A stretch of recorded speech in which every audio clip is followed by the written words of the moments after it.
Hello guys, welcome to my channel. My name is Arjun S Pawar. Guys, आज का जो हमारा टॉपिक लेने वाला है रेशनलाइजेशंस का टॉपिक है, जिसमें हम addition, multiplications and subtractions and divisions इन सब के बारे में डिस्कस करेंगे। आइए गाइस समझते हैं। Let's see guys. देखिए गाइस, सबसे पहले मैं आपको ऐड के बारे में बता देता हूँ। तो ऐड कैसे होता है? ऐड होता है जो सेम फेस के होते हैं उनको आप ऐड करते हैं। सब्ट्रैक्ट किसे करते हैं? जो सेम फेस के होते हैं वही सब्ट्रैक्ट होते हैं। इट मीन्स, अब इसे एग्जाम्पल के हेल्प से समझाता हूं। ये सेम फेस है क्या प्रोसीजर? ऐड सेम फेस को करना है, सब्ट्रैक्ट सेम फेस को करना है, मतलब प्रोसीजर क्या है इनका? भाई ये एग्जाम्पल के हेल्प से समझते हैं गाइस। देखिए क्या लिखा हुआ है गाइस, एक एग्जाम्पल में लिखा कह रहा है कि ऐड कीजिए -7 + √5 एंड 14 + 2√5 को, इनको ऐड करना है। ऐड करने के लिए सेम फेस हमेशा ऐड होते हैं। चलिए, -7 + √5 ऐड करना है, तो इस एंड की जगह प्लस आ गया। 14 + 2√5, देखिए -7 और 14 ये भी रियल ये भी रियल, तो दोनों सेम फेस के हो गए। तो दोनों जब सेम फेस के हो गए तो दोनों एक जैसे ऐड हो जाएंगे। तो माइनस के तो 7 प्लस के 14 ये आ गई, प्लस √5 और प्लस 2√5। अब देखिए ये √5 है, इस √5 का मतलब होता है कॉफिशिएंट, क्योंकि देखो ये भी फेस सेम है √5 का और ये भी √5 है। जब फेस सेम होते हैं तभी तो क्या कर पाएंगे हम उन्हें ऐड या सब्ट्रैक्ट कर पाएंगे। तो √5 + 2√5 ये आ गया आपके पास। माइनस के 7 प्लस के 14 कितना गेट हो गया? 7। अब मुझे एक बात बताइए आप गाइस कि ये √5 लिखा हुआ है और ये 2√5 है। जहां पे √5 लिखा हुआ है इसके कॉफिशिएंट में कोई नहीं है। जब कहीं नहीं होता वहां पे सबका मालिक एक होता है, यानी जिसका कॉफिशिएंट में कोई नहीं होगा वहां पे 1 होगा। तो यानी इट मीन्स 1 और +2 कितना हो गया? 3 तो एज इट इज, और जो फेस था वो एज इट इज लिख दीजिए √5। बस ध्यान रखेंगे ये फेस कैसा था? √5 वाला फेस था। तो √5 वाले फेस को हम कैसे करेंगे गाइस?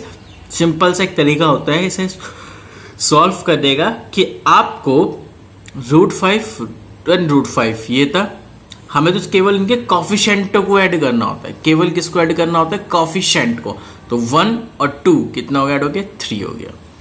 ओके गाइस, सेम एक क्वेश्चन मैंने यहाँ पे लिखा हुआ है एक आपके एग्जांपल के लिए। माइनस के 7 प्लस के √25 एंड प्लस के 14 प्लस 2√25। देखिए गाइस, इसे सॉल्व करने का प्रोसेस क्या है? इसे मुझे ऐड करना है। जब मैं इसे ऐड करूंगा तो क्या लिखूंगा यहाँ पे? माइनस के तो 7 प्लस के √25 प्लस के 14 प्लस के 2√25। ओके गाइस, अब एक बात बताइए, जो रूट के अंदर लिखी हुई कंडीशन है √25, आई होप इसका पेयर तो बाहर निकल सकते हैं। ध्यान से समझना इस बात को, इसका पेयर तो मैं निकाल सकता हूं ना √25 का। यदि पेयर पॉसिबल है तो आप उसे बाहर निकालिए, यदि पॉसिबल नहीं है तो सेम एज इट इज, जैसे हमने इस कॉन्सेप्ट को सॉल्व किया, सेम एज इट इज। ठीक है, तो देखिए माइनस के 7 √25 का पेयर बाहर आ गया 5 प्लस के 14 प्लस 2 √25 का पेयर बाहर आ गया 5। अब इन्हें ऐड कर लीजिए, 14 और 7 रह गया, 7 और 5 कितना हो गया? 12 प्लस 2 5 10, तो कितना गेट हो गया फाइनली आंसर आपको? 22। आई होप गाइस अब आपको मेरी बात अच्छे से समझ में आ गई होगी। मैं आपको क्या समझाने की कोशिश कर रहा हूं। देखिए, रूट के अंदर ये मैटर करता है कि रूट के अंदर का पेयर बाहर निकल पा रहा है नहीं निकल पा रहा है। जितना पॉसिबल है क्वेश्चन को आपको सिंप्लीफाई करना है, जितना भी पॉसिबल है क्वेश्चन को। ओके गाइस, अब सब्ट्रैक्ट का सेम प्रोसेस सब्ट्रैक्ट वाला है। सेम क्या है कि भाई 8 + 3√2 एंड 7 + 5√2 है, इसे आपस में क्या करना है? सब्ट्रैक्ट करना है। तो सब्ट्रैक्ट करने के लिए जो एंड से क्या बना दिया आपने? माइनस कर दिया। इसमें से इसको माइनस कर दीजिए, 8 + 3√2 - 7 + 5√2। अब समझे, सेम फेस वाले हमेशा क्या होते हैं? सब्ट्रैक्ट और ऐड होते हैं। तो 8 - 7 ये रियल नंबर वाला फेस है तो एक साथ आ गया, प्लस के 3√2 और माइनस की ये 5√2, इसे एक साथ लिया है। हमेशा मैंने कहा कि रूट वालों के हमेशा कॉफिशिएंट ऐड होते हैं और कॉफिशिएंट ही सब्ट्रैक्ट होते हैं, हमेशा रूट वालों के। ध्यान रखेंगे। तो 8 - 7 कितना आ गया? 1। अब देखो 3√2 माइनस के 5√2, तो उसके जो कॉफिशिएंट है उसे सब्ट्रैक्ट करो। 3 - 5 कितना हो गया? -2। और ये √2 हमेशा एज इट इज, यानी इरेशनल नंबर तो हमेशा एज इट इज लिखे जाएंगे। इरेशनल चाहे वो 10 बार आ रहे हो चाहे वो 20 बार आ रहे हो, पर उनके हमेशा कॉफिशिएंट ऐड होते हैं गाइस। क्या ऐड होंगे? हमेशा कॉफिशिएंट। कॉफिशिएंट मतलब ये होते कॉफिशिएंट। समझ में आ रही मेरी बात, ये नहीं आ रही है? ठीक है ना। जैसे रूट 2 का कॉफिशिएंट 3 है, रूट 2 का कॉफिशिएंट यहाँ पे 5 है, तो इनके कॉफिशिएंट ही ऐड होंगे, इनके कॉफिशिएंट ही सबट्रैक्ट होंगे। तो 3 माइनस 5 कितना है? -2, और ये इरेशनल एज इट इज आ जाते हैं। इरेशनल नंबर्स क्या लिख देते हैं हम लोग? As it is. Okay guys, I hope ये सबट्रैक्ट भी आपको अच्छे से क्लियर हुआ होगा गाइस। अब मैं बात करता हूँ गाइस आपसे मल्टीप्लाई की। जैसे root X into root X लिखा हुआ, root X into root X कितना होता है? एक्स होता है। अच्छी बात है, समझ में आना चाहिए पॉइंट ये। Root X into X, same face की यदि मैं मल्टीप्लाई कर रहा हूं, सेम फेस मतलब रूट वाले जो फेस है same, root X into root X कितना आता है? हमेशा एक्स आएगा। यदि मैं रूट एक्स की मल्टीप्लाई किसी नंबर के साथ करता हूं, रियल नंबर के साथ, तो क्या होगा? रियल नंबर बाहर आ जाएगा और रूट एक्स में लिखा जाएगा, ए रूट एक्स आ गया, same as it is. Root X into root Y, दो अलग अलग नंबर है, तो इन पे क्या होगा? रूट कॉमन हो जाएगा, तो रूट एक्स वाई हो जाएगा। दोनों पे सेपरेट रहता है अलग अलग। Root X into root Y, तो क्या लिखा सकता है? रूट एक्स वाई लिखा जा सकता है। Okay guys, root X into cube root Y, ये भी क्या है? देखो दोनों का फेस अलग है। क्यों फेस अलग है? क्योंकि यहां पे तो है 2, रूट का मतलब होता है 2 होना है यहाँ पे, ठीक है। और ये क्यूब रूट, ये स्क्वायर रूट और ये क्यूब रूट, दोनों फेस क्या है? अलग अलग, इसलिए अलग अलग लिखे जाएंगे अभी, ठीक है guys. A root X into B root Y, देखिए ये भी रूट का फेस, ये भी रूट का फेस, रूट रूट में आ रहे दोनों फेस, स्क्वायर रूट है दोनों, क्योंकि स्क्वायर रूट के फेस में है, तो इसका मतलब क्या है गाइस? जब ये स्क्वायर रूट के फेस में आ गए तो इसका मतलब क्या है कि तो फेस सेम हो गया हमारे पास। जब ये फेस सेम हो गया तो हमें क्या करना चाहिए कि रूट की रूट के साथ प्रोडक्ट कितनी आ गई? Root X Y. कॉफिशिएंट से प्रोडक्ट कितनी आ गई? A B. ये इंपॉर्टेंट पॉइंट है, ध्यान रखिएगा गाइस। कॉफिशिएंट से प्रोडक्ट ए बी, रूट की रूट से प्रोडक्ट कितनी आ गई? Root X Y. क्लियर हो गई अब यहाँ तक बात? ओके गाइस, आइए अब इससे एग्जाम्पल समझते हैं। जैसे इसमें लिखा हुआ एक एग्जाम्पल है कि भाई मल्टीप्लाई कीजिए 7√3 की मल्टीप्लाई करनी है 2√3 से। करते हैं, ध्यान दीजिए। मैंने क्या कहा था? देखिए रूट रूट वाला कॉन्सेप्ट आ गया, ये वाला रूट रूट वाला कॉन्सेप्ट है। कॉफिशिएंट पे ए और बी है, तो क्या कहता है? कॉफिशिएंट से मल्टीप्लाई, रूट की रूट से मल्टीप्लाई हो जाएगी। देखिए यहाँ पे 7 की मल्टीप्लाई 2 से, 7 2 जा 14 आ जाता है। रूट 3 की जब मैं रूट 3 से करूंगा मल्टीप्लाई, यानी रूट एक्स की रूट एक्स से मल्टीप्लाई, ये रहा रूट एक्स की रूट एक्स से मल्टीप्लाई, कितना है गाइस? एक्स। तो यहाँ पे यानी रूट 3 की जब मैं रूट 3 से मल्टीप्लाई करूंगा तो कितना आ जाएगा? 3। तो 7 2 जा 14, 14 3 जा 42, ये आ गया गाइस। समझ में आई बात या नहीं आई? ओके गाइस, तो आई होप आप मेरी बात को अच्छे से यहाँ पे समझ पा रहे होंगे। मैंने आपको जो मल्टीप्लाई के कुछ रूल्स बताए हैं, इनको माइंड में सेट रखेंगे। कैसे अप्लाई हो रहे हैं ये भी मैं आपको समझा रहा हूँ गाइस इसमें धीरे धीरे, ठीक है ना। चलिए एक और क्वेश्चन समझते हैं। आपको मल्टीप्लाई करनी है 2 + √3 की 5 + √2 से। तो 2 + √3 मल्टीप्लाई 5 + √2, 2 की मल्टीप्लाई पूरे में कीजिए। देखिए 2 की मल्टीप्लाई 5 से तो कितना होगा? 2 5 जा 10। 2 की मल्टीप्लाई जब √2 से होगी तो मुझे बताओ, ये ऐसे तो नंबर लिखा हुआ है रूट इंटू रेशनल नंबर्स। तो एक बात बताइए, ये एक नंबर है और एक स्क्वायर रूट में है, तो प्रोडक्ट कैसे लिखी जाती है? नंबर बाहर रहता है और स्क्वायर रूट वाला नंबर एज इट इज रहता है, यानी इसकी मल्टीप्लाई एज इट इज लिखी जाएगी। जैसे मल्टीप्लाई हो रही है उसकी एज इट इज लिख देंगे। इट मीन्स, ध्यान दीजिए, जैसे आपने यहाँ पे लिखा 2 की मल्टीप्लाई 5 से तो कितना हो गया? 2 5 जा 10।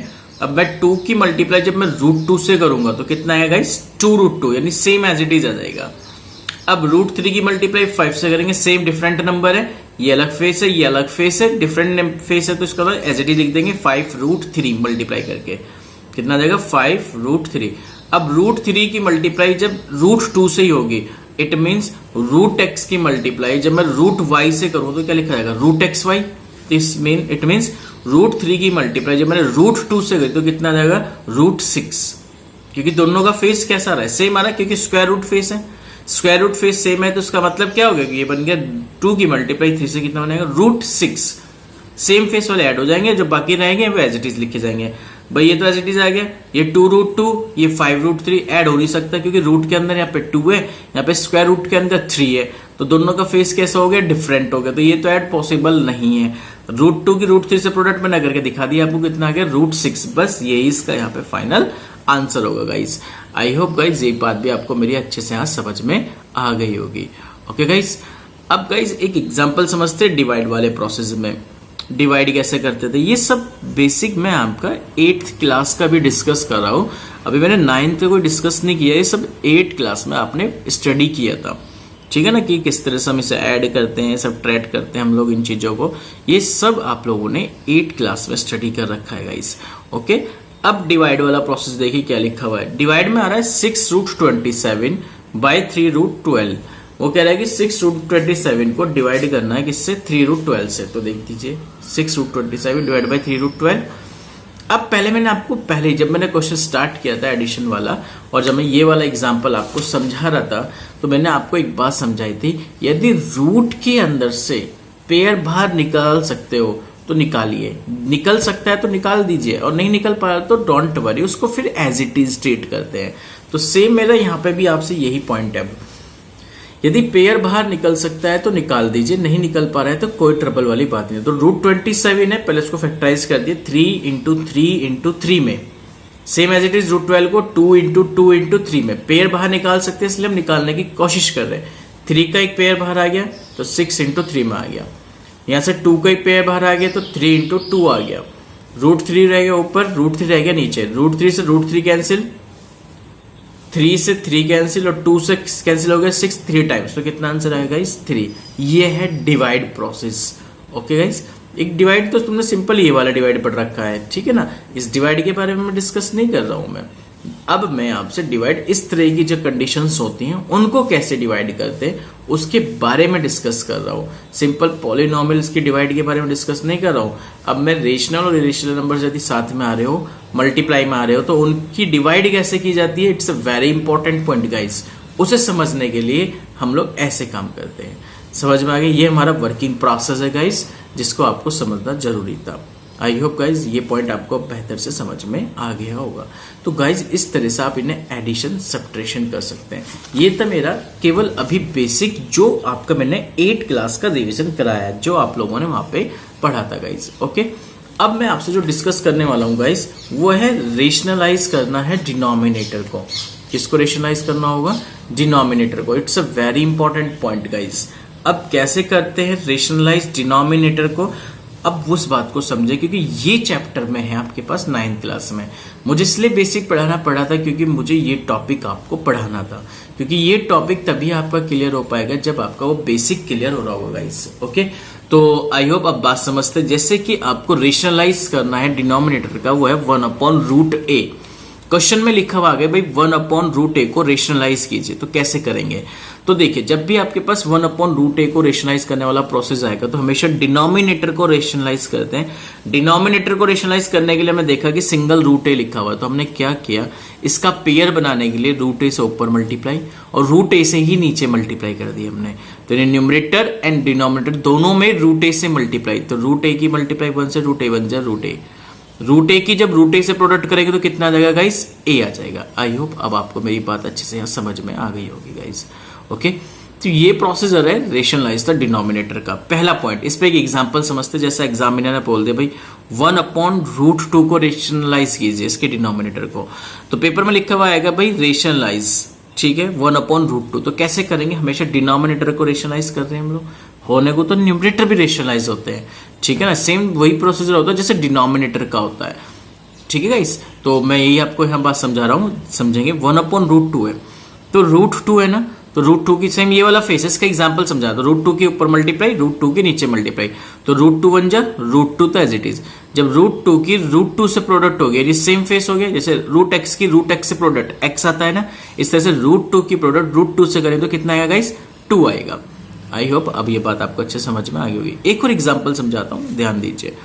1/3√5 लिखा हुआ है। अब माइंड में ये भी क्लिक करेगा, कैसे करेंगे इसका रेशनलाइज, डिनोमिनेटर को रेशनलाइज करना है। कैसे रेशनलाइज करेंगे डिनोमिनेटर को, वो भी इंपॉर्टेंट पॉइंट आपके सामने आता है। देखिए गाइस 1/3√5 लिखा हुआ है यहाँ पे, है ना। इसको रेशनलाइज करने के लिए बहुत सिंपल तरीका क्या है कि भाई कोफिशिएंट डजंट मैटर, कोफिशिएंट कभी मैटर नहीं करेगा स्क्वायर रूट से पहले वाले का। यदि स्क्वायर रूट से पहले कोई नंबर लिखा हुआ है डजेंट मैटर, ये मैटर नहीं करता कभी भी, हमेशा ध्यान रखना इस चीज का। हमेशा रूट के अंदर वाली वैल्यू मैटर करेगी आपके पास, ठीक है गाइस। तो आपको जो उसने लिखा हुआ है यहाँ पे 1/3√5 लिखा हुआ है, तो आपने क्या किया, इस √5 के ऊपर मल्टीप्लाई और √5 के नीचे मल्टीप्लाई करी। मैंने कहा ना कि coefficient doesn't matter, coefficient matter नहीं करेंगे, ध्यान रखेंगे इस चीज का। मैटर हमेशा रूट के अंदर की वैल्यूज करती है। तो उसी के ऊपर मल्टीप्लाई, उसी के नीचे मल्टीप्लाई कर दिया अपने न्यूमरेटर डिनोमिनेटर। √5 की 1 से हुई तो √5 आ गया। √5 के जब 5 से करूं तो कितना आ जाएगा 5, और 5 की मल्टीप्लाई फिर 3 से हो जाएगी तो कितना आ जाएगा 15। आई होप गाइस अब आपको मेरी ये बात अच्छे से समझ में आ गई होगी। सेम एज इट इज यदि ऊपर भी कोई कंडीशन लिखी भी हो ना, चाहे 2 लिखा हो चाहे 3 लिखा हुआ भाई, बट 2 यदि लिखा हो तो सपोज दैट 2 होता तो 2 की मल्टीप्लाई यदि मुझे √5 से करनी होती तो क्या लिखता मैं, 2√5 ही तो लिखता। क्यों √10 क्यों नहीं लिख सकते? तो भाई ये रियल नंबर है, ये इरेशनल नंबर, तो रियल और इरेशनल की मल्टीप्लाई क्या लिखी जाएगी, रियल इंटू इरेशनल तो लिखी जाएगी गाइस। अभी मैंने आपसे डिस्कस किया था पीछे पॉइंट, यदि आपको ध्यान है कि यदि एक नंबर रूट में है और एक विदाउट रूट का नंबर है तो क्या लिखा जाएगा, सेम एज इट इज आ जाता है। तो यही तो मैं डिस्कस कर रहा हूं गाइस। ओके, बात समझ गए नहीं समझ गए मेरी बात को? ओके गाइस, तो ये था पहला पॉइंट आपके पास जब हम डिनोमिनेटर को रेशनलाइज कर रहे थे। अब मैं बात करता हूं नेक्स्ट पॉइंट की तरफ जिसमें मैं डिस्कस करने वाला हूं आपसे, यदि कंडीशन में 1/a प्लस √b की रिक्वायरमेंट आ जाए, 1/a प्लस √b, तो आप इसे कैसे डील करेंगे, इसका रेशनलाइज कैसे करेंगे? क्योंकि डिनोमिनेटर को रेशनलाइज करना है तो ध्यान दीजिए, यदि 1/a प्लस √b है, एक रूट में और एक विदाउट रूट है और बीच में प्लस या माइनस का साइन आता है, समझिए मेरी बात को। मैं कह रहा हूं एक रूट में है, एक विदाउट रूट का नंबर और between sign plus and minus आता है, तो उस सिचुएशन पे हमेशा ध्यान रखना उसके न्यूमरेटर और उसके डिनोमिनेटर में अपोजिट साइन से मल्टीप्लाई एंड डिवाइड कर देते हैं। देखिए ये प्लस है तो ऊपर मल्टीप्लाई माइनस की, नीचे मल्टीप्लाई माइनस की, न्यूमरेटर डिनोमिनेटर दोनों मल्टीप्लाई कितने से कर दी, उसके माइनस से कर दिया। समझ में आ गई बात है? नहीं आई है। यदि यह माइनस होता तो ऊपर नीचे प्लस से मल्टीप्लाई। बात क्लियर हो गया अभी यहाँ पे? ओके गाइस, तो ध्यान से समझिए क्या कहना चाह रहा है। जैसे 1/a प्लस √b है, रिमार्क क्या है तो उसके बारे में समझा रहे, प्लस है तो ऊपर नीचे माइनस से मल्टीप्लाई, ऊपर तो minus √b as it is आ गया। अब एक बार बताओ, एक बार प्लस है एक बार माइनस है, तो हमेशा ध्यान रखेंगे जब एक बार प्लस और एक बार माइनस होता है तो a² माइनस b² का फॉर्मूला बनता है, a² माइनस b²। 8 क्लास में पढ़ा था आपने, जब कंडीशन एक बार प्लस की और एक कंडीशन माइनस की होती है और मल्टीप्लाई में कंडीशन आती है तो उसमें हमेशा एक बार क्या करते हैं हम लोग, एक बार प्लस करते हैं और एक बार माइनस कर देते हैं, तो उस सिचुएशन में हमेशा फॉर्मूला बनता है a² माइनस के b² का। ये a है ये b है, तो ये बन गया a² और b है √b, तो √b का हो गया square. It means a minus √b upon a² minus b, that's all, इसका फाइनल आंसर होता है। आइए एक एग्जाम्पल क्या तो समझते हैं। एग्जाम्पल क्या कह रहा है गाइस, 1/2 प्लस √3 लिखा हुआ है, तो आप इसे कैसे डील करेंगे, समझना मेरी बात को। बहुत सिंपल सा है, 1/2 प्लस √3 है, तो देखिए 2 प्लस √3 है, ठीक है ना, तो प्लस साइन आ रहा है ना, एक है विदाउट रूट का क्वेश्चन में और एक है रूट के साथ, और बिटवीन साइन कैसा आता है, प्लस या माइनस आता है। तो यदि प्लस है तो ऊपर नीचे मल्टीप्लाई माइनस से कर दीजिए, तो 2 माइनस √3 हो गया, डिवाइडेड बाई एक बार प्लस और एक बार minus, it means a² minus b²। Calculate करके as it is solution. Okay guys, एक और एग्जांपल समझते हैं। एग्जांपल लिखा है 1/1 माइनस 5√2, ठीक है ना, 1/1 माइनस 5√2। तो ये है क्वेश्चन कैसा, एक तो है विदाउट रूट का और एक है रूट के साथ के कॉन्सेप्ट, और बिटवीन साइन प्लस या माइनस आ रहा है, ठीक है ना। जब भी इस तरह की कंडीशन आती है तो हमेशा क्या करते हैं, डिनोमिनेटर को रेशनलाइज करेंगे, उसमें क्या करेंगे, उसके ऊपर नेगेटिव है तो न्यूमरेटर एंड डिनोमिनेटर में मल्टीप्लाई पॉजिटिव से, तो 1 प्लस 5√2 आ गया, नीचे एक बन गया 1, b बन गया 5√2, तो यानी a² माइनस b², तो a² माइनस b² का फॉर्मूला लगा दीजिए, कैलकुलेट करके आंसर ये 5 का स्क्वायर 25 और √2 का स्क्वायर 2, तो 2 5 50, 50 माइनस 1 49 माइनस के, that's all guys. I hope guys अब आपको मेरी बात समझ में आ गई। जो मैंने आपको रिमार्क 1 समझाया उसमें थी सिंगल टर्म, ठीक है ना, टर्म सिंगल। यह है डबल टर्म का क्वेश्चन। डबल टर्म में क्या सीखा कि एक विदाउट रूट का होगा और एक रूट में होगा जिसमें बिटवीन साइन प्लस या माइनस चलेंगे, ठीक है। तीसरा जो पॉइंट है वो है डबल टर्म में ही, पर डबल टर्म का क्वेश्चन में कैसा है, जब दोनों तरफ रूट आ जाए, इधर भी रूट हो इधर भी रूट हो, उसमें तो एक जगह रूट था और एक जगह विदाउट रूट का क्वेश्चन था। यहाँ पे जब दोनों जगह रूट आ जाए तो एज योर चॉइस किसी भी रूट का आप साइन चेंज कर सकते हैं, चाहे तो यहां से साइन चेंज कर दीजिए चाहे यहां से साइन चेंज कर दीजिए, एज योर चॉइस, ठीक है। तो मैं बिटवीन साइन हमेशा साइन चेंज करता हूं, ध्यान रखना। यदि प्लस है तो ऊपर नीचे माइनस से मल्टीप्लाई, बस that's all. a1 upon a root A plus root B, तो ऊपर root A minus root B divide by root A minus root B, ऊपर नीचे मल्टीप्लाई कर दी root A minus root B की, ऊपर एज इट इज आ गया, नीचे बन गया एक बार प्लस और एक बार माइनस, यानी A square minus B square, that's all. ये फाइनल आ गया आपको कैलकुलेट करके। भाई रूट ए का स्क्वायर ए, रूट ए का स्क्वायर ए क्यों हुआ, बात समझा देता हूँ। रूट ए का स्क्वायर इसलिए होता है बेटा, ध्यान रखो, वैसे मैंने आपको बताया ना root A into root A क्या लिखी जाती है, root A into root A तो लिखी जाती है, root X into root X क्या होता है, एक्स ही तो होता है, ये तो सेम प्रोसीजर है इसमें भी। Root B into root B तो बी का स्क्वायर, रूट बी का स्क्वायर मतलब क्या है, रूट बी का स्क्वायर मतलब ये तो कि root B into root B.